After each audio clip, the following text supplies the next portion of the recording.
Good morning, Hello. everybody. He's back.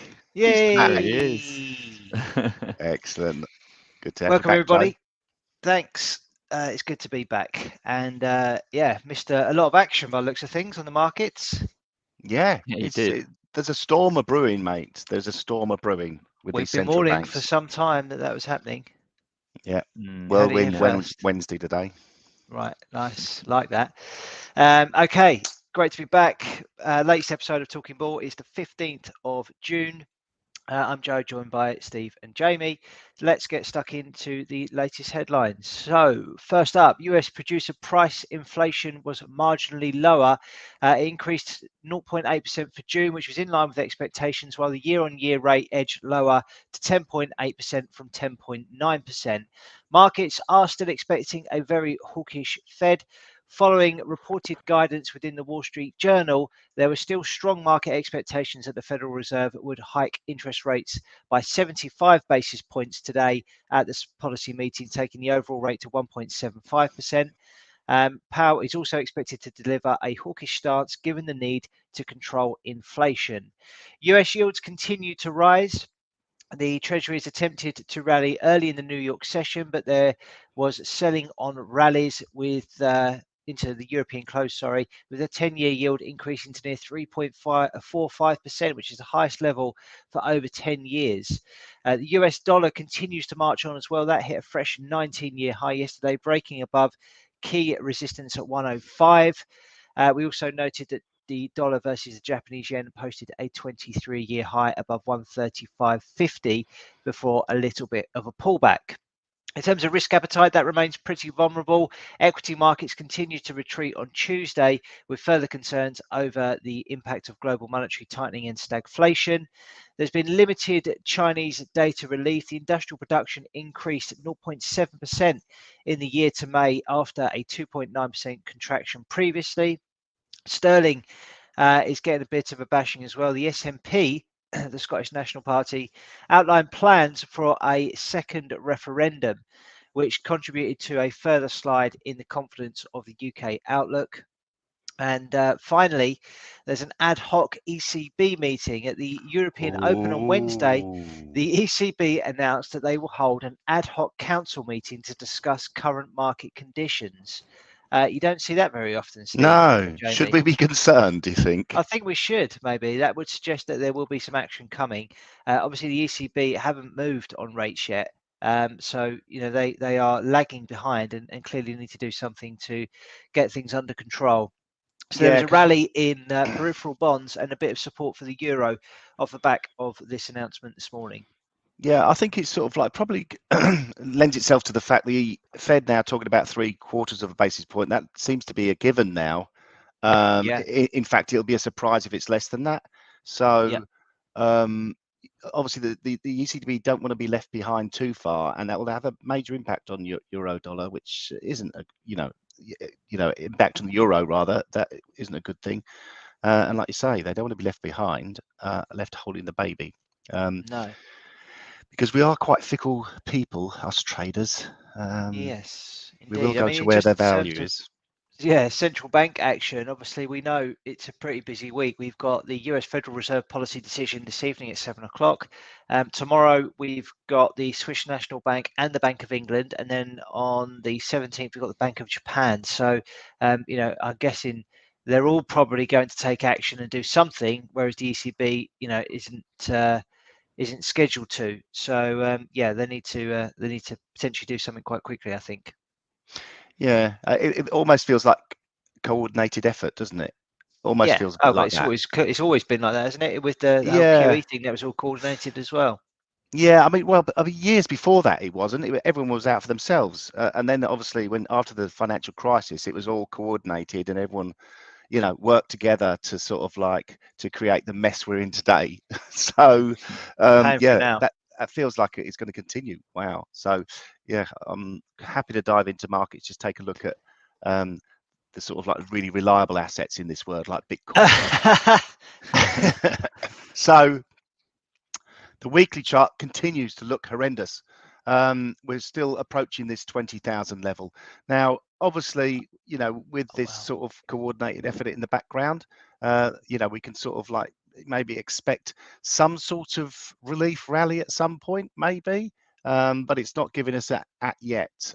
So yeah, continued downside negative every single day, and we're sort of like we are at sort of like just in front of this 19666, very close to a very famous year for the England World Cup winning team, but a digit away maybe. But yeah, I expect to Don't talk about find England football some. team today. Oh, no, we can't, can we? No. Oh, it's making me hungry. Talk about the cricket Um, team instead. yeah, definitely. Yeah, but I expect maybe at least a spike down here, a little bit of a test, a bit of a flush through, and then maybe a reaction rally. It's not going to be just one-way traffic in Bitcoin. That's the only nice thing I can see. Is there a sign of a bottoming on a short-term chart? Potentially, yes. We've got this potential for a double bottom here. Only potential so far. Really, if we we need to get a break of the neckline, which would be here, 23,288. That would give us the opportunity to see potentially a measured move target. This is how we measure it. This is how we do it. Back up to 26,000. For me, the real resistance is up at this 28,800, 29,000 area, but we seem to be a long way away. We need basically a 50% rally to get How's that there. all? So, I mean, moves like that are sort of like second nature normally to cryptocurrencies, but it hasn't been under this much pressure for a good while. So yeah, not looking I saw clever. something on the Bloomberg email this morning, Steve, the 5 things to start your day. Oh yeah. So it said the bear market for Bitcoin has entered its deepest and darkest phase, with even long-term holders who had toughed it out now coming under extreme pressure. That's according to the strategists at a company called Glassnode, which tracks an indicator known as realized price. So that's the average purchase price of all Bitcoin in circulation. And that's currently trading around $1,000 below the current coin price at Okay. 23,430. So that suggests that most people now who own Bitcoin are actually underwater. So Yeah. that's obviously emboldening a few of the cryptocurrency naysayers. Bill Gates is amongst one of them. He dismissed cryptocurrency projects such as NFTs as shams and based on the greater fall theory. So it's pretty scary times out there at the minute. And I just think there's been fueled so much risk in the market over the last few years or so that people were led to believe that this was never going to go down. Of course, we know as we've been around a while that that doesn't happen, and markets are cyclical and they go up and they go down. And there's a big learning curve here for a lot of people, I think, and maybe more is needed from the brokers that people are trading with to manage expectations of clients and also help them understand risk. Yeah. I mean, if we sort of like look at this, it's this sort of like a volume indicator. This is where most of the volume has occurred. It's like down below $1,000. So that's where the most of the volume occurred. But obviously that was, that was just a few people. Like Joe says, the majority of people now that own a part of Bitcoin are underwater, and that's a real concern. Now, do you know what a Satoshi is? Not the Coin, guy is that, it? not the guy, huh? Another type of coin? Another coin? No, Satoshi is the smallest increment in Bitcoin. Ah, yeah, And yeah, this, I did know that. Yeah. yeah. So this is the sort of like the thing that really I'm sort of like coming to try and work out in my own head the real value of Bitcoin. So a Satoshi is the smallest increment of Bitcoin because people have always talked about there's a limited supply of Bitcoin. Now I've read stuff recently saying that the 21 million Bitcoins to be in circulation, it won't take place for another 150 years. Wow. So, or 2150, so 130 years. Um, so um, so that for me sort of like signifies that this sort of like the time when all the Bitcoin are printed, and then someone can corner the market or whatever, and then that will lead to like the real valuation, is nonsense, because a Satoshi is at 10 millionth of one Bitcoin. So we can divide each one Bitcoin into 10 million fractions. So it's almost like you have a dollar. The smallest denomination of a dollar is a cent. The smallest denomination of Bitcoin is a 10 millionth of a dollar. So yeah, that sort of shows you how many fractions of Bitcoin we can have in circulation. So maybe that sort of like gives us an indication of what we can equate a Bitcoin to. So I don't know. It's all it's all sort of like smoke and mirrors in my book, and we've got a lot of pain to see before we can, I mean, you see some big names over the last few years of just saying sell your house or remortgage your house, invest in Bitcoin. Sell your company, invest in Bitcoin. Sell your mum, invest in Bitcoin. It's sort of like goes on and on. Kids? So no, actually, that is sort of like one of the most popular ones, but that's the most popular Google thing. That's a shame. Divorce them? No. You can do that now, can't you? I said this to my friend the other day. Obviously we all know people that are completely sort of sold on the Bitcoin idea, and they do a lot of research, and I'm not going to dismiss that at all, because they've got their own views, and that's fine. But in the past, has there ever been an asset or a type of asset that has generated an incredible amount of wealth for a huge amount of people? It just won't happen, will it? You can't just allow, well, I'm not saying anyone will allow it, but for people just to buy these coins or these cryptocurrencies, and then for everybody to become sort of incredibly wealthy off the back of them, it just doesn't happen. You don't see that sort of mass wealth creation from assets. It just doesn't happen that way, does it? No, because if everyone was a millionaire, then there's no point in being a millionaire. You have to be a zillionaire then, don't you? Because yeah, exactly. who would polish your shoes for you in the morning and things like that? Yeah. Apart from your children. We wear flip-flops at home, don't we? I mean, that's obviously the reason we have kids, to sort of do things like that, but they don't do it nowadays. No, don't make them how they used to. Okay, we better crack on and move on to the next one. So you're looking at commodities next, Steve? Yeah, just commodities. Obviously, we've had this bull run in gold. It looks to be the signs of it topping out a little bit, but I wouldn't sort of like say for too long. We've got a 21-day moving average that we hit yesterday and bounced off nicely. So we're trading above that, but it does look like we've got potential for a little bit of a short-term top. Support below will come in around about the 110 level on WTI Bitcoin. On the Brent crude oil, we'll have support at 112.07, interim support, small support at $116 on that. Really need to get back above the $123.25 to have another assault on the multi-year high, coming in at 130, just above $130. Gold has had a bit of a hammering over the last couple of days.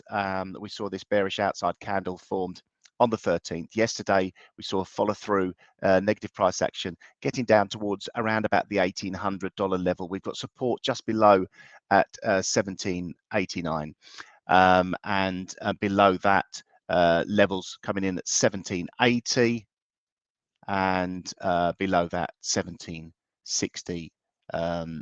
It seems to be, for me, one of the sort of like major support levels below. It still feels like we're heading this way as this sort of dollar firms up a little bit. Obviously, with this 3/4 of a basis point hike tonight that's expected, this will impact gold negatively. So this might be my gun to head trade idea. I think you can give it a little bit of room. We always see when the Fed announces rates, there's a huge amount of volatility spikes into gold that normally flushes the weak shorts out, or the weak longs out, depending on where rates are going, and then we get the follow through to the downside or the upside. So yeah, I'm sort of like looking at that for my gun to head really. And yeah, I think, is that me? You can talk about Forex, Joe, or I don't have to cover anything else, do I? You can talk about Forex and indices. Yeah, let's do it. So foreign exchange, dollar index hit fresh 19-year highs yesterday. As we can see there, poking above that 105 level quite convincingly, following the breakout that we saw on the 13th of June. Bit of a retracement today, down by 0.5%. I think that's probably being led by the news out this morning that the ECB will be doing this ad hoc meeting to discuss current market conditions. So a little bit of a pullback, but overall it still remains very strong, and we are potentially looking at higher prices. In terms of next targets, I've got a 78.6% level up at 110.32. So that's potentially where I'm looking for prices to go. I think that's the sort of next level to target on the upside. If we take a look at euro US dollar, as I mentioned, we had this news out this morning about the ECB ad hoc meeting. So price wasn't looking particularly healthy going into yesterday's session. We saw 3 big consecutive down days on euro versus the dollar. And yesterday we posted, well, we tried to have a little bit of a move to the upside, but closed reasonably close to where we opened, but we're backing it up today with some further gains, up by 0.65% as things stand. This is the major support to watch for, around 103.48, the previous swing low here from the 13th of May. We've got this red line here, which should act as a resistance. That was a previous low from the lows that we actually saw around the pandemic back in March 2020. So overall, still looking pretty bearish, still looking for lower prices. If we take a look at sterling, we can see that's pretty horrible indeed. Breaking through this 78.6% fib level yesterday at 130, was it 130? Sorry, 120. 120.30. Horrible succession of candles there on the downside, and that's been further disrupted by this news about Scotland trying to go for a second referendum to part from the UK, which caused a little bit of upset and a bit of volatility last time round they did this. So we'll have to wait and see whether or not there is any legs to that story and if they continue to press ahead with that. But this 78.6% potentially got a chance of doing a job as support, but obviously we overshot that yesterday. We'll have to wait and see what sort of price action we get today. That's ahead of the Bank of England meeting tomorrow. I'm going to leave it there on the currencies just because we have chatted quite a lot on other stuff already. So let's just take a quick look at some indices. DAX yesterday, off the back of a pretty horrible run lower, we are again finding support around this 61.8% fib level. Also, if we look here, we can see there's a decent level of support at 13,277. So in this kind of range here, we seem to be finding some support. Bit of range bound price action, quite choppy. If I was a gambling man, which I am, then maybe I'd be interested in trying to look at buying this today. So maybe that'll be a gun to the head trade idea for me, as it seems to be holding around this sort of key support level at the moment, and that's a very short-term outlook as well. Okay, looking at the US indices, really not very pleasant at all. We saw a gap lower on the Nasdaq a few days ago. We saw a doji posted yesterday. We are posting small gains today of around about 0.5%, but I wouldn't be getting overly excited about that. I think we are likely to see at some point the market attempt to fill that gap that we created at 11,820. That is probably going to attract fresh selling interest and for lower prices to be seen. So the next downside target is the 61.8% fib level at 10,500. And if we just scroll out to see why that's relevant, that is the entire move from the lows of the pandemic to the highs that we posted in November last year. So the 61.8% is looming, I think, and we're likely to see prices test that over the coming weeks. Just going to finish off with the S&P 500. We talked a while back for this huge head and shoulders top pattern. We saw a rally into and certainly an overshoot of that neckline before things just pretty much moved in a straight line lower. We've seen this collection of candles here, these 3 candles, which pretty aggressive. We broke through this support here from this previous swing low on the 20th of May, and also through the 38.2% Fibonacci retracement level of the entire pandemic move. So now we're looking down at the 50% fib level, which is at 1500 on the S&P. The head and shoulders top pattern measured move target is down at order 3s, 3,333. So potentially even further to drop as things stand on the S&P 500. That's that from me. Jamie, good morning, sir. Good morning, Joe. Thank you very much for that. I'm having a bit of a slow computer day, but we will, as usual, jump into our biggest gainer news to start with and hope it holds up all right. Our biggest gainer of the day, the one that stood out for me, was this BLTE. Makes me think of a sandwich. I'm quite hungry, actually. Belite Bio, and you can see at the bottom here, it looks like Belite Bio obtains FDA Fast Track designation for Stargardt disease drug. So, yeah, FDA news, that kind of thing, as we've seen before, can really spike the price of stocks higher. It's had 3 really nice days in a row, and actually this had quite a nice breakout after a bit of some lower volatility. You can see the range of these days leading into the breakout was quite low, but then we did get that breakout, and now price is gapping up. So a nice 23.96% move there. Our biggest loser of the day. Now we're testing it. Here we go. OMG. OMG, I like that. There we go. There's a video. Outset Medical down 34%. This was in a downtrend. It had a bit of a descending triangle pattern here, which it gapped through. The news for this, let's have a look. And there we go. Outset Medical slumped on 34% after late Monday, saying it has temporarily suspended distribution of its Tableau hemodialysis system for home use while US FDA completes its 510K review. Joe, you've missed this, but I've been having a fun time trying to pronounce a lot of these medical terms and food-related terms. It's great. It's an education. It is. I'm learning a lot, mainly that I needed to listen more in English when I was younger. But I'm getting there. We're also going to check in with our favorite, and again, Joe, this is one we've looked at a fair bit recently, Boxed. This has fallen about between 10 and 20% for the last week or so, and it still shows no sign of stopping at all. Free falling. Yeah, it really has. I mean, we can bring us, if we look at a weekly chart on this, it will really highlight it a bit more. But yeah, it's just absolutely collapsed, and Horror show. yeah, What do they no do? real Retail hope. trade. They're supposed to be entering the Nasdaq, aren't they? Not anymore. I think it was, or was it Russell? I think it was one of them. I think it's since it's said we're going to enter the Nasdaq, it's collapsed. Yeah, it's thinking, shit, they're going to look at our books. Yeah, it's pretty rough. I mean, this is written by MT Newswires yesterday evening. Director executes the purchase for 150,000 shares. I mean, it's interesting. I don't know. I don't know. Is it worth buying 150,000 shares at this level? Maybe I'm missing something there. But yeah, it's been a rough old ride, and one we've actually watched unfold day after day. And still, to me, there's no real. I mean, the thing that's crazy about this to me, it's still closing at the low of the day each day. Like, there's really no fight back at all from the buyers. So it's a pretty rough time for anyone that's been involved in Boxed. A quick heat map of the S&P 500. Yesterday was it seemed like a bit of a breath out after a pretty aggressive period of selling, as you were saying, Joe.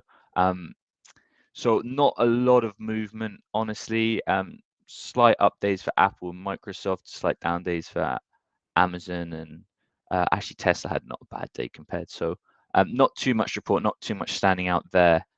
We will try and jump into a couple of them. The one notable stock actually was one we looked at the end yesterday, NEO, which had a really nice 16% move, and I believe there was some news out for it. There we go, if we load. So it actually gapped up from where it was. It's been kind of messing around this key level, which I had drawn on. It broke through it, it kind of gapped back under it, and it looks like we're breaking back above it. We'll check the volume on that, because I believe, like I said, there was some news out from NEO. You can see the volume was higher.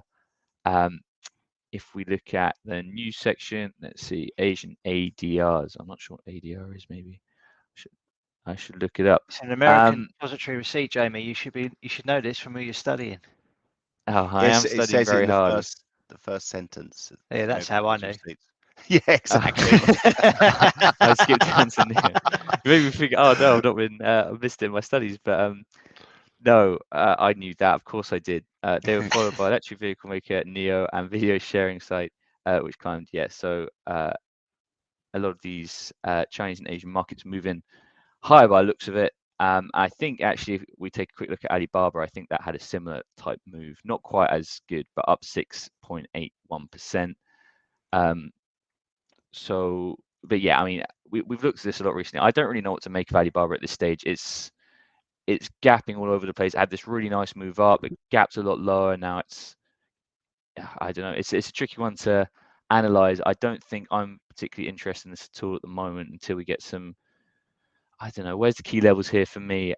We put out an idea for this. It was a very speculative one, but I know it would be interesting to the retail crowd.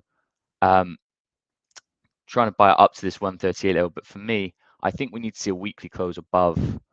I mean, all these weeks, there's a lot of kind of selling pressure that's coming between 120 and 138. If we get close above 138 on a weekly, that would start turning it around for me. But until then, not looking so great. What else can we take a look at this morning? GME had a nice 6% move. We'll go back to a daily chart. Again, this one I said yesterday, I'm still not really sure why we're up at prices of 126 for GME, but we are. Yeah, not a lot to say about this. We're kind of in the middle. We've got a bit of support here. This previous swing low is providing a little bit of help for GME, is propping up a bit. I still think this does have legs to move a bit lower. We are still in this downtrend. If we draw a fib here, let me see if I can draw a fib first before I make promises. Where are we? Oh, there we go. From this move down, we have tagged that 61.8% level quite nicely and moved lower off of that.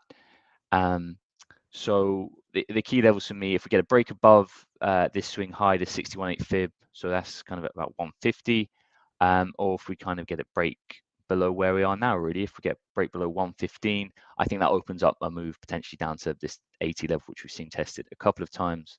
And if we go a bit further, it was tested back here too. So I think they're the key levels to watch for GME. We'll see how that develops. We'll look at one more. Where should we go? Let's have a look at AMC. AMC, can we drag it across? I'm optimistic we can. It's coming. There we go. Yeah, it's again not really too much to say here. We've got a bit of a, you can see the buyers are actually coming in a bit high. I've got that key level here at 970, and the key level on the upside for me is around here. So I think again, until we see a break either way, well, I was going to say until we see a break either way, we're going to see range bound action. That's a very Michael Owen comment to make.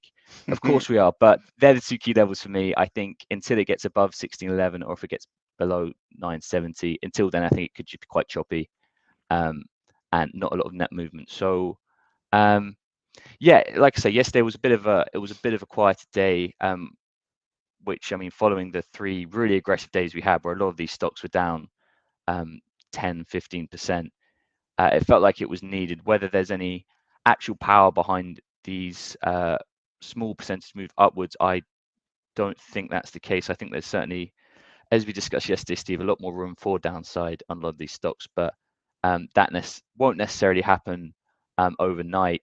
So yeah, just keep making sure you're managing your risk out there and be careful, because these are really difficult trading conditions generally. Absolutely. Cheers, Jamie. Okay, let's kick this on to the next stage of the morning video, which is the gun to the head challenge. So obviously I've missed a few of these. I need to go through the update to see how you guys have done over the last week. I'm sure you've been absolutely brilliant as normal, but just to run through what it is we do here, we pick a live trade on the video each day. Each idea must have a stop on the target. All the ideas are placed at market, and the trade will expire at 9 p.m. or when the stop or the target is hit.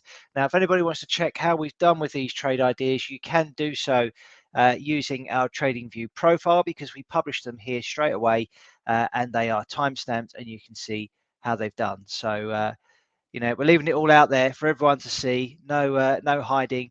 You know, all accountability there for what it is we're doing on a daily basis, and you can feel free to check those out.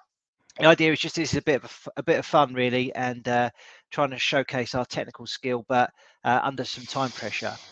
So who's going to go first with an idea today to kick things off? I don't mind. Go on in, Steve. Yeah, go for it, Steve. Okay, just to sort of like looking at you running through the NASDAQ and the indices, Joe, and sort of thinking about obviously it's going to be a pretty volatile day. So this feels like a bit of a flip of a coin. However, I do like this doji candle that we posted yesterday. We've had a real decent sell-off, and we know what it's like. These sort of like the sort of buying program seems to come to the rescue. Although that buying program is slowing down, we do seem to sort of get a relief rally when we feel like we're at our most extreme. So the doji candle yesterday is really sort of like building this one up. Now, what I'd like to see now is a sort of like a higher low posted, and this will give us almost the start of an inverse head and shoulders formation. Still got a bit of a way to play out. This is an hourly chart, remember. Something like this. That's the sort of thing I would like to see. Really need to get a break back above the 11,500 level for this to play out. So this gives us a little bit of a idea. I've drawn a Fibonacci retracement level on here. This would see a 38.2% retracement if we can get up to this blue line. So I quite like this. So I'm going to buy NASDAQ. Everyone's going to be falling over themselves, shock horror. It might be hit the sort of like, might go viral. Steve O'Hare buys an indice. So I'm going to give it a little bit of room on the downside. I'm going to target a move to 11,869 because I can. And the stop I'm going to have on this is, tell you what, I'm going to actually go for a little bit. I'm going to go for a 3-to-1 risk reward trade idea. Oh no, that's no good. Stop that, Stevie. It's 2.25 risk reward ratio. I'm going to place the stop below yesterday's swing low. I'm going to target a move back to close to the 38.2% retracement. So I'm going to buy NASDAQ 11,369. I'm going to target a move to 11,819, and the stop is 11,169. So a 200-point stop against a 450-point target. That's my gun to head trade idea. Cool.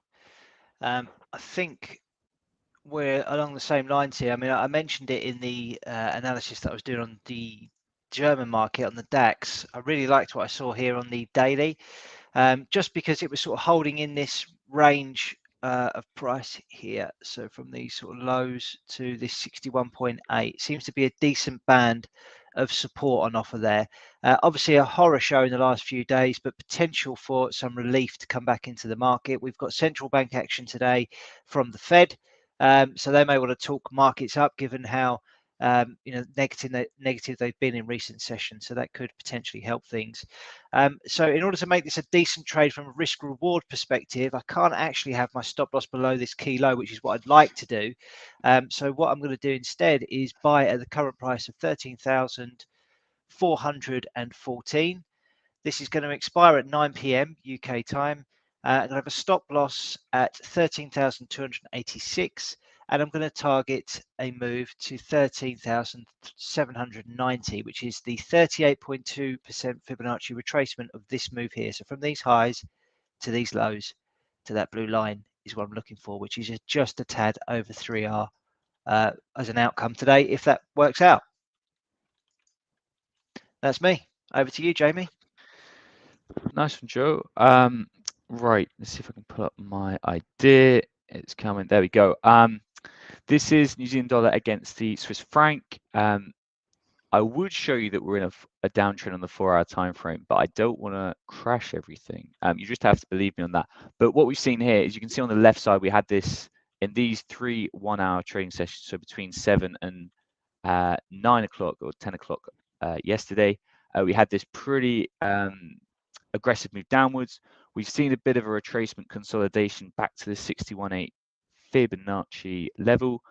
And I'm going to look for this downtrend to continue. I think this retracement we've had is finished. It looks like the sellers are coming back in now with some pretty strong candles here. So we're going to attempt to sell this at current price. So looking to sell this at 0.6217. Looking to take profit at 0.6182 and the stop just above the previous candle, so we get the good risk reward. So the stop would be at 0.6233, which gives us a pretty conservative 2.19 risk reward, but that still meets the requirements. We always aim to have risk reward of 2 or greater. So that is going to be my trade of the day I did today. Good luck, sir. Thank Okay, you. so data-wise today, you need some glasses to read that, Steve. Did you do that today? Yeah, sorry, mate. I just couldn't sort of like get it any. We're trying to There's hide it. There's lots to come out, mate. There is lots You're to not come ready. out. Let's just go through it quickly. US retail sales at 1:30 UK time. Also at the same time, we have the US New York Empire Manufacturing Survey. Then the big one at 7 o'clock, we have the Federal Reserve policy decision at 7 o'clock UK time. And then that's being backed up by the press conference from Fed Chair Jerome Powell. Overnight, we've got some Australian jobs data. That's at 2:30 UK time. And then we lead into tomorrow where we have the Swiss National Bank and the Bank of England both coming out with their latest monetary policy statements. So, yeah, be careful out there. Obviously, we've had this ECB announcement today as well that they'll be having an ad hoc meeting. So, potential for some volatility in markets. So, make sure your risk management is appropriate for the amount of capital that you have in your trading accounts. Anything to add, gents? No, just be careful out there, guys. Yes, please do. Yeah, Okay, let's sure. wrap it up there, and we will see you all tomorrow morning. Lovely. See you later. Goodbye.